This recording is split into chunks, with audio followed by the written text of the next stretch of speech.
حضرت نعمت اللہ شاہ ولی کی پیشگوئیاں جو کہ اکثر سچ ثابت ہوئی ہیں، قیام پاکستان سے ریلیٹڈ اس سے پہلے مغلوں کے حوالے سے اکثر ان کی پیشگوئیاں صحیح ثابت ہوئی ہیں۔ آئیے دیکھتے ہیں وہ اس بارے میں غزوہ ہند کے بارے میں کیا فرماتے ہیں۔ آپ فرماتے ہیں کہ مسلمانوں پہ وہ وقت آئے گا کہ وہ شہوت کے قیدی ہو جائیں گے، نماز اور دوسرے احکامات چھوڑ دیں گے، ریاکاری بڑھ جائے گی، ذکر و اذکار میں دکھاوا بڑھ جائے گا، اور اس کے بعد ہندوستان میں ایک شورش ظاہر ہوگی اور مشرکانہ سرزمین پر فتنہ و فساد برپا ہو جائے گا۔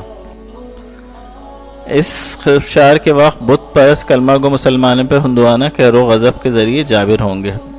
یہ دو اشعار آگے حال کے آئینے میں دیکھے جائیں تو پلوامہ کی دہشت گردی اور کشمیر میں دہشت گردی، اور بار بار کبھی بابری مسجد کے حوالے سے، کبھی ٹرینیں جلا دی جاتی ہیں مسلمانوں کی، تو ہندوستان کا جابرانہ رویہ جو سوچنے پہ مجبور کرتا ہے کہ یہ اشعار نعمت اللہ